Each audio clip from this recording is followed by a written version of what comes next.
Zungumza kwa niaba ya Mufti na Shehe Mkuu wa Tanzania Abubakar Zuberi bin Ali, Shehe wa mkoa wa Dar es Salaam Walidi Al-Hadi Omari amesema swala ya Idi itafanyika katika msikiti wa Mfalme Muhammad wa 6 makao makuu ya BAKWATA Kinondoni. Baada ya swala ya alasiri kama kawaida tutakuwa na baraza la Idi kwa ajili ya kuzungumza mambo mbalimbali juu ya maendeleo na usawi wa Uislamu Tanzania. Na alhamdulillah tunatarajia Idi ya mwaka huu kuanzia asubuhi na jioni pale katika ukumbi wa Mwalimu Nyerere tutakuwa na mgeni rasmi na si mwingine bali ni kipenzi chetu mama yetu Daktari Samia Suluhu Hassan ambaye ameahidi kuwa atashiriki nasi pamoja kuanzia asubuhi. Sisi tunatarajia kuonekana kwa mwezi ima tarehe 31 mwezi wa ima tarehe 30 au tarehe 31. Itakapoangukia Idi itakuwa ima tarehe 31 au tarehe 1. Wakati sikukuu ya Idi al-Fitri ikikaribia, Azam News imetembelea katika baadhi ya masoko kwa lengo la kutazama namna hali ilivyo katika maandalizi ya sikukuu hiyo. Bei sio mbaya sana, ziko vizuri kiwango chake, na hata pia masokoni pia bidhaa ziko standard. Kwa hiyo mchele umepanda bei kwa kiwango kikubwa sana.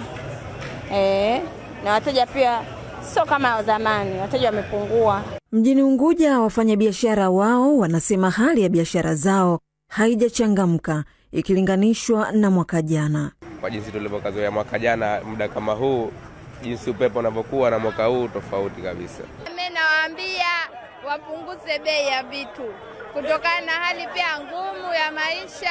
Visiwani Pemba, madereva wasiozingatia sheria za usalama barabarani hususan bodaboda na bajaji kuelekea sikukuu ya Eid wamenyoshewa kidole kuhakikisha vyombo ambavyo vinatembea ni vile ambavyo pamoja na madereva wanaoendesha ni wale ambao wana leseni na vyombo ambavyo vina ruhusa ya kutembea barabarani.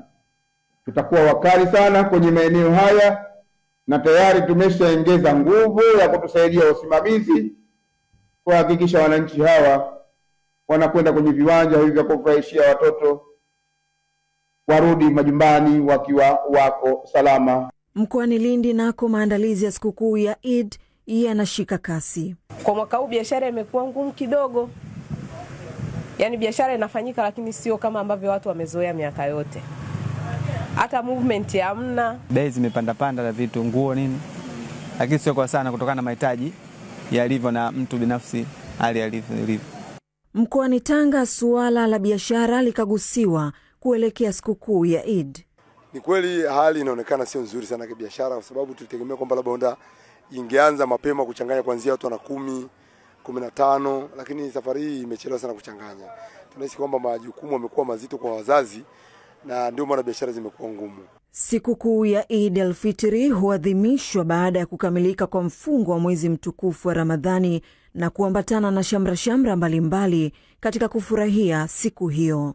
Tumie Omari, Azam News.